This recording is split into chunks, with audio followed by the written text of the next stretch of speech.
और पल पल की अपडेट आप तक हम चूंकि पहुंचा रहे हैं और ऐसे हमारे सहयोगी अलग अलग जगह पर इस वक्त मौजूद हैं। प्रयागराज में पंकज हैं, नई दिल्ली रेलवे स्टेशन पर आयुष हैं, गौरव है एलएनजेपी अस्पताल और अक्षय राय है आरएमएल। अक्षय, सबसे पहले आपके पास आएंगे। चूंकि आरएमएल अस्पताल लेकर ही जाएंगे शव को पोस्टमार्टम के लिए, तो क्या वहां पर अब शव पहुंचने लगे हैं?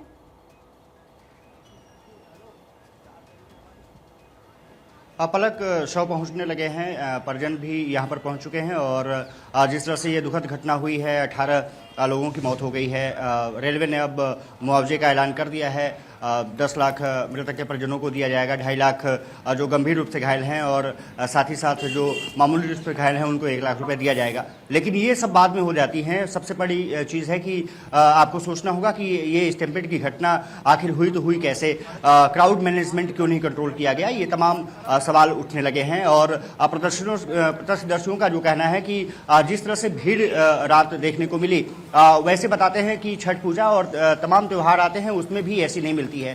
प्रयागराज जाने के लिए लोग पहुंचे थे और 14 और 16 जो प्लेटफॉर्म थे वहां पर उनको पहुंचना था। कई लोग 7 और 6 जो प्लेटफॉर्म थे वहां पर भी थे। वहां से जब मूवमेंट शुरू हुआ तो फिर जाकर के भगदड़ जैसे हालात हुए और उसके बाद जो तस्वीरें आई वो रोंगटे खड़े करने वाली हैं कि आखिरकार इतना बड़ा जो हादसा हो गया। कहीं ना कहीं क्राउड मैनेजमेंट जो फेल्योर नज़र आता है रेलवे का भी। और अब रेलवे के अधिकारी तमाम बैठक कर रहे हैं। जहां मैं मौजूद हूं वहां पर मोर्चरी है आरएमएल अस्पताल की और यहां पर परिजन पहुंचना शुरू चुके हैं क्योंकि अस्पताल का है, अपना प्रोसीजर होता है और तमाम चीज़ें। तो ये जो डेड बॉडीज यहाँ पर पहुंची हैं, ये लोग कहाँ के थे? अक्षय, इस बारे में जानकारी मिल रही है कि ये लोग कहाँ के थे? क्या मतलब कुछ लोग दिल्ली के हैं या अलग अलग स्टेट्स के हैं? इसको लेकर भी कुछ इन्फॉर्मेशन मिल पा रही है क्या? अलग अलग राज्यों के बताए जा रहे हैं, लेकिन अभी कंफर्मेशन नहीं आ पाई है क्योंकि परिजन खुद दुख की घड़ी में है तो उनसे अभी बहुत ज़्यादा बात नहीं हो पाई है। लेकिन जिस तरह से ये घटना हुई है कहीं ना कहीं उनमें उदासी है और साफ तौर पर है कि अब इसको किस तरह से मैनेज किया जा सकता है। परिजन तो वापस आ नहीं सकते, लेकिन उनके सामने दुख की घड़ी है और हमारा ये कर्तव्य बनता है कि और हम ऐसे में उनसे बात कर पाना भी बड़ा मुश्किल होता है क्योंकि आप उनसे सवाल क्या पूछेंगे? मतलब जो टूटे हुए लोग हैं उनसे आप क्या ही पूछ सकते हैं। एक बार आयुष का रुख करते हुए, आयुष, कल की इस भगदड़ के बाद अभी क्या मैनेजमेंट नजर आ रहा है? अभी हालात में सुधार है कि नहीं? कुछ सीख ली कि नहीं इस बड़े हादसे से?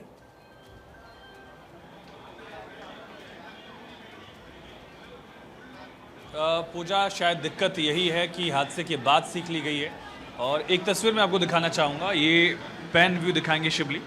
12-13 प्लेटफॉर्म नंबर ये है जो हम देख रहे हैं, 14-15 पे हम खड़े हैं और 16 नंबर ये अजमेरी गेट वाला हिस्सा है। इधर से पूरी भीड़ जो है वो प्लेटफॉर्म पर आ रही है और इन्हीं प्लेटफॉर्म पर ही ये भगदड़ जैसी सिचुएशन हुई थी। एक सेकंड भाई साहब, ठीक है, ये हम तस्वीर आपको दिखाते हैं। प्लेटफॉर्म साफ कर दिया गया है, जो फुटओवर ब्रिज है वो साफ कर दिया गया है, लेकिन एक निशान जो है वो पूजा अभी भी रह गया है।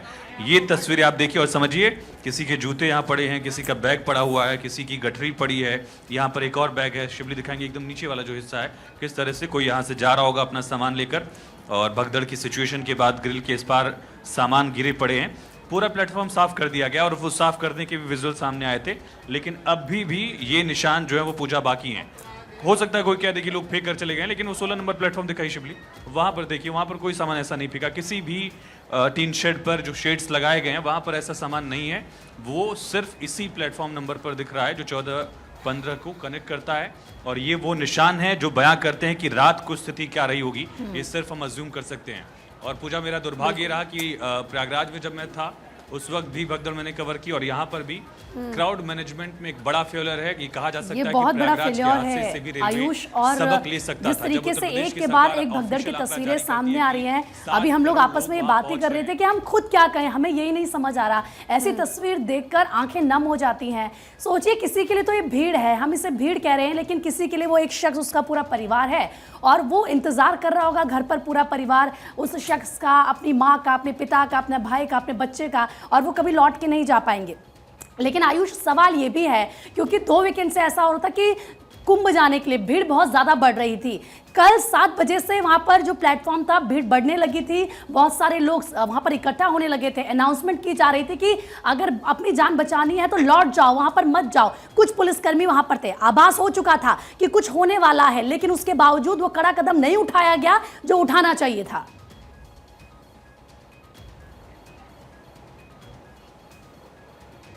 बिल्कुल प्रीति, देखिए सबको पता है कि 26 तारीख तक महाशिवरात्रि तक महाकुंभ है और इस सेकेंड वीकेंड आज 16 तारीख के बाद हम देख सकते हैं कि किस तरह की परिस्थितियां हैं और अगला जो वीकेंड होगा 23 तारीख होगा। 2 वीकेंड है। सबको पता है कि महाकुंभ में एक अलग फैक्टर है, मिसिंग आउट का फैक्टर, कि जो लोग नहीं जा पा रहे हैं, धार्मिक आस्था उनकी है, उनको ये लग रहा है कि शायद जाना ज़रूरी है, धार्मिक आस्था समझी जा सकती है, लेकिन रेलवे ये समझ नहीं पाई। ये सोचिए, एक तरह से लाइफलाइन कहा जाता है। भारत में रेलवे से लोग हजारों की संख्या में, लाखों की संख्या में रोज सफर करते हैं और उसमें भी देश की राजधानी का, नई राजधानी नई दिल्ली का राजधानी का ये रेलवे स्टेशन, वहां पर ये अगर परिस्थितियां हैं तो आप समझ सकती हैं कि कितना बड़ा ये फेलियर है, कितनी बड़ी लापरवाही है। बिल्कुल आयुष, और जो लोग होंगे वो तो यही सोचते होंगे कि देश की राजधानी है और रेलवे स्टेशन है, तो जाहिर तौर पर यहाँ पर इंतजाम भी कड़े किए गए होंगे, लोगों को सुविधा मिलेगी। लेकिन जो तस्वीरें आ रही है वो कई सवाल खड़े करती है। LNGP अस्पताल के बाहर से गौरव भी हमारे साथ कनेक्ट है, लगातार बने हुए। गौरव,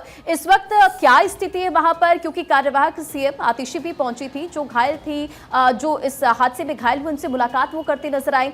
अपडेट क्या है, घायलों की स्थिति इस वक्त क्या है और क्या जो तमाम घायल हुए, जो मौत का आंकड़ा सामने आया, सभी को आइडेंटिफाई कर लिया गया है? बिल्कुल, देखिए ये प्रक्रिया कल देर रात ही संपन्न हो गई थी। रेलवे के जो अधिकारी थे वो अंदर मौजूद थे और अधिकारियों की अगर बात करें सुबह तकरीबन 6 बजे के आसपास वो वहाँ से निकले हैं। सभी को आइडेंटिफाई किया गया है, एक पूरी प्रॉपर लिस्ट तैयार की गई है, मृतकों की जो लिस्ट थी वो तैयार की गई है और उसके बाद आपने देखा होगा सुबह 7:23 पर मुआवजे का ऐलान भी किया गया है। तो ये पूरी जो प्रक्रिया थी देर रात से चल रही थी। लेडी हार्डिंग अस्पताल की बात करें, वहाँ पर भी 3 जो शव थे मर्चरी में पड़े हुए थे, उसमें एक 7 साल की बच्ची थी रिया, जिसके परिजन कल रात में पहुंचे थे और वो लगातार तलाश कर रहे थे। तो लगातार जो आइडेंटिफाई करने का काम था वो लगभग पूरा हो चुका है। अब सवाल यही है कि कुछ लोग अंदर जो थे रात में जब बाहर निकले तो वो लगातार हम लोगों से कह रहे थे कि पार्थिव शरीर जो है, खास करके डेड बॉडी और ज़्यादा उन्होंने वहाँ पे देखी है। लेकिन अभी लोकनायक अस्पताल की तरफ से दोबारा कोई मेडिकल बुलेटिन या इस तरीके का कोई फीडबैक नहीं दिया गया है कि दरअसल क्या मरने वालों की संख्या क्या बढ़ी है। ये एक इसमें अभी थोड़ा इंतजार करना पड़ेगा आधिकारिक तौर पे जो आंकड़े आने वाले हैं, क्योंकि धीरे धीरे जब चीज़ें स्पष्ट होंगी, क्योंकि कुछ जो बैठकों का दौर है अभी वो भी चलेगा। रेल मंत्री अश्विनी वैष्णव भी लगातार जो है वो अधिकारियों के संपर्क में है और जानकारी मिल पा रही है कि पंकज चूंकि लगातार प्रयागराज से हमारे साथ बने हुए हैं, पंकज, जितनी भी प्रयागराज स्पेशल ट्रेन है उनका स्टॉपेज यहाँ पर ही होना है, लेकिन यहाँ पर किसी तरीके की कोई अव्यवस्था ना हो, अब आप वो कितने पुख्ता इंतजाम देख पा रहे हैं? क्योंकि जगह जगह से प्रयागराज स्पेशल ट्रेन चलाई जा रही है। हमने नई दिल्ली में देखा कैसे लोग वहां पर सफर शुरू करने जा रहे थे, सफर शुरू करने के पहले जिंदगी का सफर उनका खत्म हो गया। मतलब जितनी जो दुखदाई तस्वीरें शब्दों में हम बयां भी उसको नहीं कर सकते हैं, लेकिन अब ऐसी स्थिति कोई दोबारा ना पनपे, इसको लेकर क्या आप वहां पर देख पा रहे हैं प्रयागराज स्टेशन पर?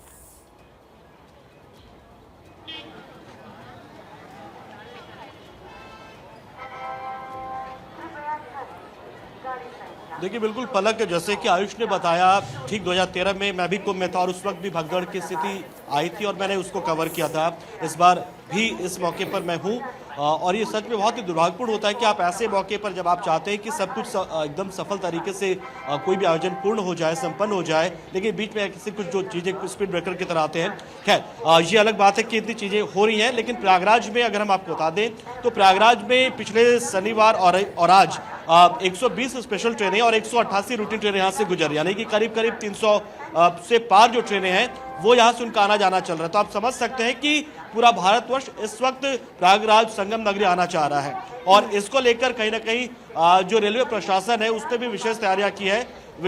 रेलवे प्रशासन ने क्या किया है कि प्रयागराज जंक्शन की बजाय जो अलग अलग हॉल्ट इसके आसपास में है, जैसे कि छिवकी, नैनी, रामबाग, खुशरूबाग, इस तरीके से कई स्टेशन यहाँ पर है, झूसी, तो यहाँ इन स्टेशन पर जो ट्रेनों को डाइवर्ट कहीं ना कहीं किया जा रहा है और हॉल्ट के तौर पर वहाँ पर रोक दिया जा रहा है। इसका सबसे बड़ा फायदा ये हो रहा है कि किसी एक स्टेशन पर दबाव बनने की बजाय जो यात्री हैं वो अलग अलग स्टेशन पर उतरते हैं और उस वजह से जो है वो कहीं ना कहीं एक जगह पर ज्यादा दबाव नहीं बन पा रहा है। तो ये एक खास तैयारी की है। इसके अलावा जो प्रयागराज संगम स्टेशन था उसको पहले ही प्रशासन ने वहां पे परिचालन रेलवे का बंद कर दिया था। उसकी वजह ये थी साफ साफ कि वो एकदम संगम घाट के आसपास मौजूद था और उस वजह से ज्यादातर लोग वहां आना चाहते और वहां आते तो फिर सीधा संगम में अगर संगम क्षेत्र में पहुंचते, कुंभ क्षेत्र में पहुंचते तो भगदड़ स्थिति बन सकती थी। मतलब वो एक इसलिए सही पहले कदम से ही था, लोग लेकिन अभी डाइवर्ट और भी होना कई शुरू हो सही जाता है। कदम जो है, उठाने की वो आवश्यकता है। अलग-अलग दिशा में, पंकज, अलग-अलग यहाँ पर एक स्थानों छोटा सा ब्रेक लेना होगा आपके पास। जब वापस लौटेंगे तो जो हमारे दर्शक इस वक्त देख रहे हैं और जिनको अभी भी जाने का ख्याल है,